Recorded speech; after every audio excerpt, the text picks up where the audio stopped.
Assalamualaikum warahmatullahi wabarakatuh. Warga Jakarta dan sahabat Gelora yang berbahagia, jumpa lagi dengan channel YouTube Gelora JKT. Kali ini bersama saya Muhammad Agustiawan, sudah hadir narasumber yang tentu saja pasti tidak asing lagi buat kita semua, Pak Sani. Pak Sani aja ya kita panggil ya, Pak Sani ya. Nah, Pak Sani, kita akan mulai. Kira-kira untuk mengawalinya, bagaimana komentar Pak Sani terhadap kondisi kota Jakarta yang sebentar lagi akan berusia 494 tahun jelang 5 abad. Silakan Pak Sani. Iya, terima kasih Pak Agus. Yang pertama saya ingin mengucapkan kepada seluruh warga DKI Jakarta ini, Dirgahayu DKI Jakarta yang ke-494. Ya, Alhamdulillah ini sesuai dengan usianya sudah sangat berumur. Iya. Bahkan 6 tahun lagi kita akan berusia 500 tahun. Panjang perjalanan pengalaman DKI Jakarta. Nah, marilah kita melihat sejenak menggunakan momentum HUT DKI Jakarta ini untuk semacam mereview, mengevaluasi, melakukan refleksi lah sejauh ini apa yang sudah kita dapatkan dan juga kemana kita akan berjalan. Mudah-mudahan di usia yang ke-500 tahun yang akan datang, DKI ini ya tambah maju, tambah berdaya dan predikat-predikat baik sesudahnya. Sebagaimana yang kita ketahui bahwa Jakarta, Indonesia dan dunia pada umumnya ini kan sedang terdisrupsi oleh pandemi COVID secara global. Dan tidak dipungkiri bahwa itu meng-create terjadinya krisis kesehatan dan juga krisis ikutannya yaitu ekonomi. Jadi ini merupakan satu disrupsi yang mendasar, yang substansi terjadi di di perjalanan kita ini menuju ke usia 500 tahun yang akan datang. Dan ini tidak ringan ternyata. Semua warga Jakarta yang saya hormati bahwa disrupsi ini terjadi itu sudah lebih dari 1 tahun semenjak kasus pertama ditemukan di bulan Februari 2020. Sekarang udah di bulan Juni 2021 dan ya walaupun sudah mulai ada vaksin tetapi ya, ini belum dianggap bisa selesai.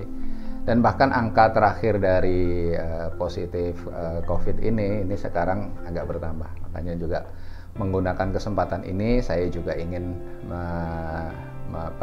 menganjurkan, mendorong bagi warga DKI Jakarta ini tetaplah disiplin protokol kesehatan, lakukanlah 3M, 5M agar kita semua terhindar dari mara bahaya COVID ini.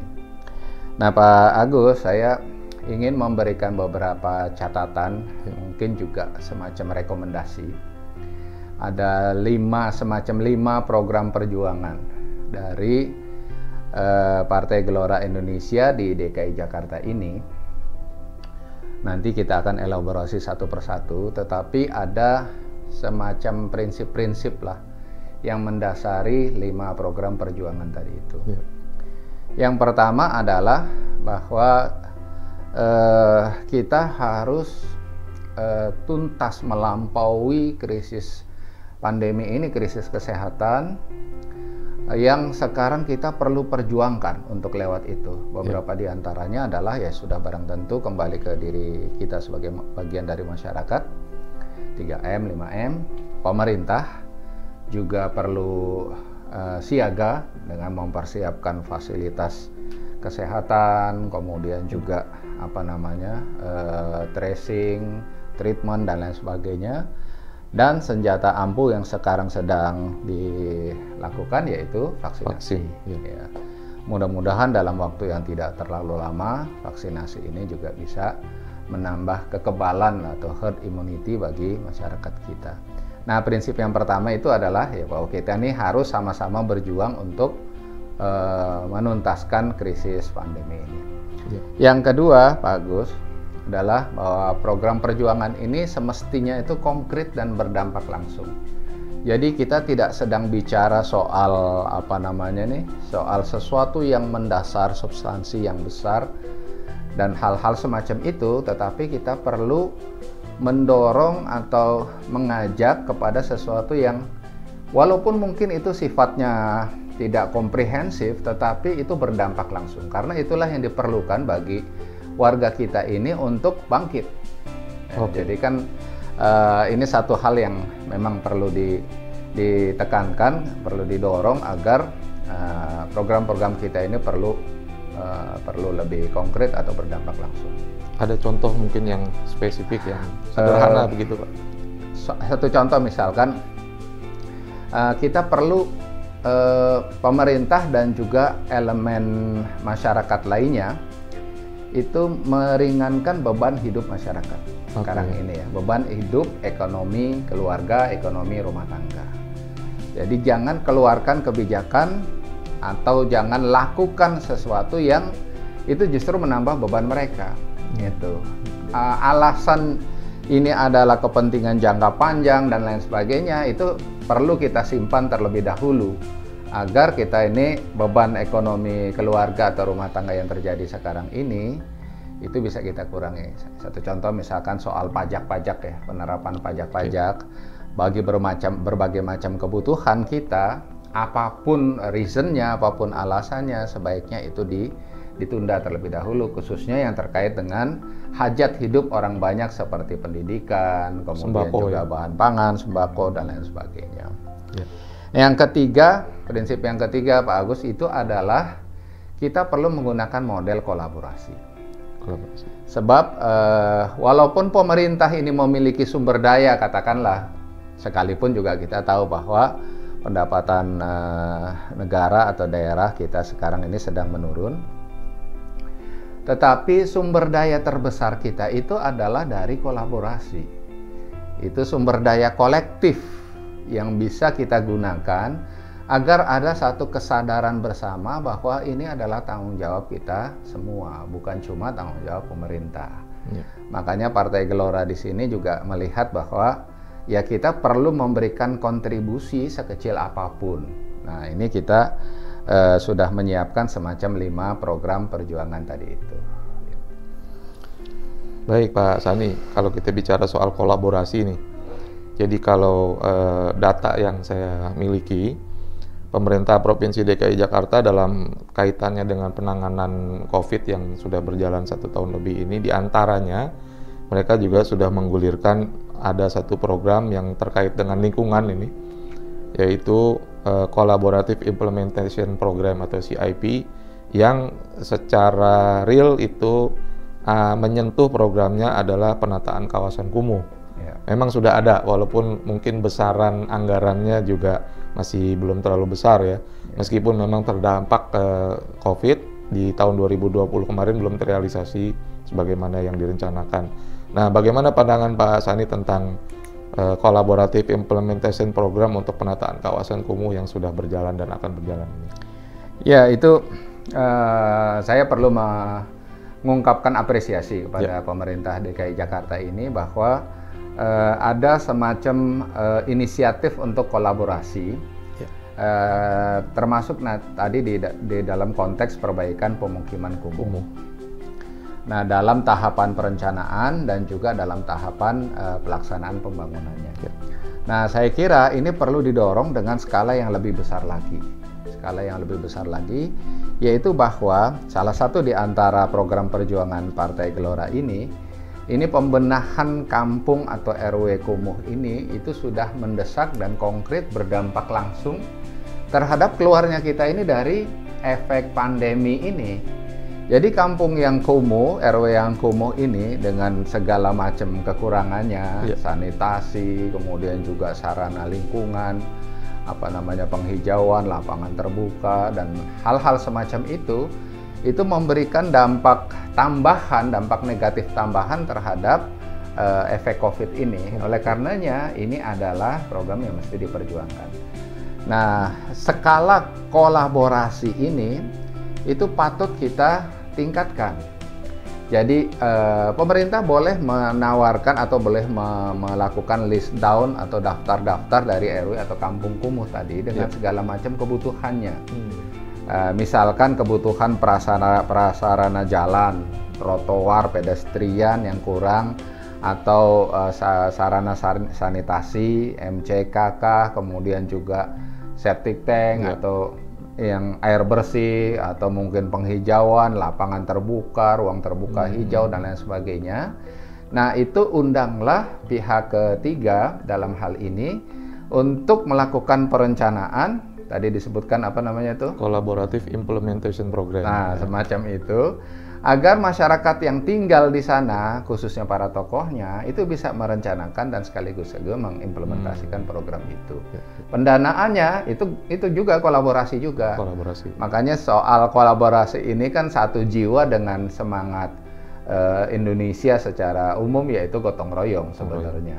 Jadi saya kira ya itu salah satu di antara harapan kita agar kampung kumuh ini segera diperbaiki. Baik. Terkait masih kolaborasi nih Pak Sani, kalau tadi kan terkait dengan penataan lingkungan ya, ada juga pernah kita dengar di awal-awal penanganan pandemi di DKI Jakarta ini, selain ada memang pembatasan sosial berskala besar, PSBB, tapi juga waktu itu sempat juga digulirkan yang namanya KSBB, kolaborasi sosial berskala besar, yang memang sudah sempat berjalan dan kita belum tahu bagaimana evaluasi perjalanannya dan kemudian efektivitas program itu berjalan, tapi rasa-rasanya sepertinya kelihatannya harus diteruskan ya program ini Pak Sani ya. Iya, ya, ini juga merupakan program perjuangan kita yang kedua Pak Agus. Iya. Yaitu bahwa kita ini perlu memberikan atau mendorong satu skala yang lebih besar lagi tentang bantuan konkret, bantuan sosial dalam berbagai macam modelnya kepada masyarakat yang paling terdampak. Itu kan karena ya ini sudah tidak bisa ditunggu lagi. Baik yang bisa dilakukan oleh pemerintah atau bisa dilakukan oleh masyarakat sendiri melalui organisasi sosialnya, yayasan dan lain sebagainya.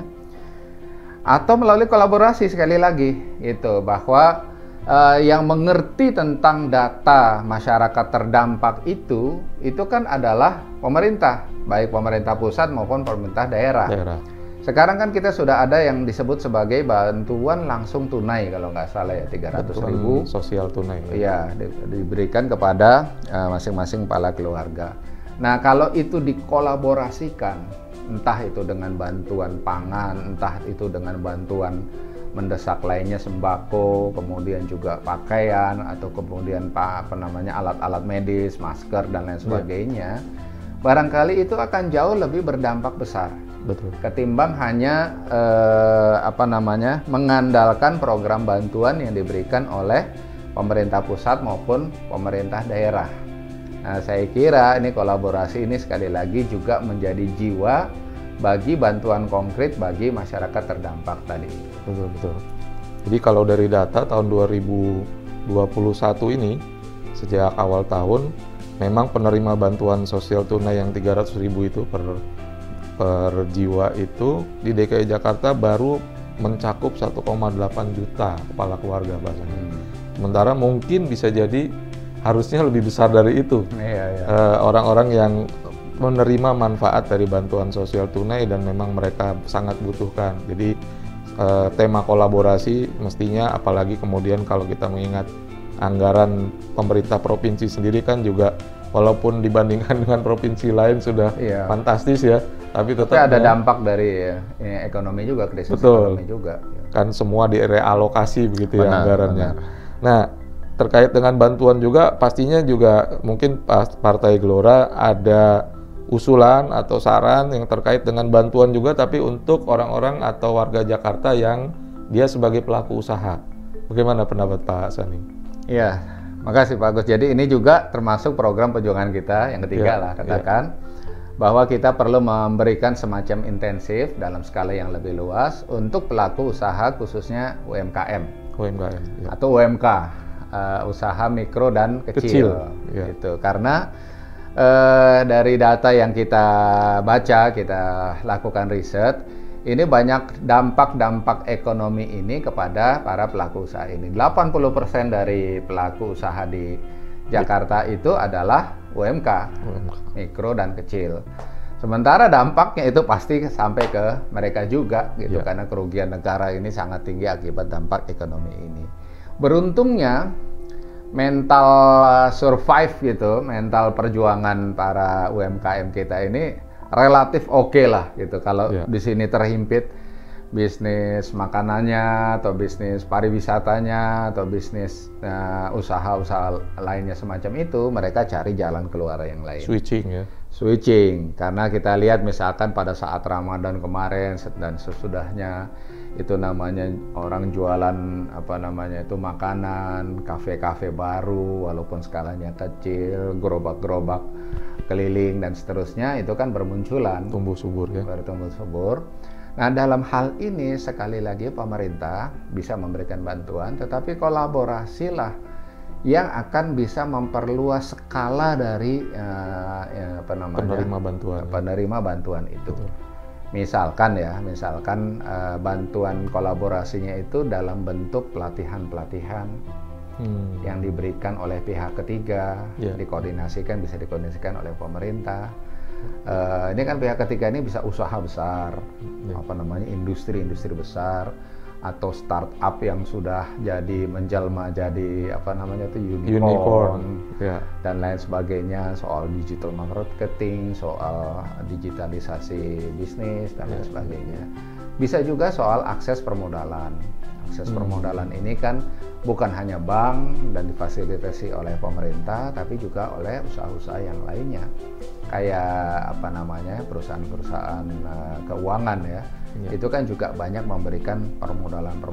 Nah, tetapi agar itu lebih efektif, pemerintah bisa menjadi semacam kolaboratornya.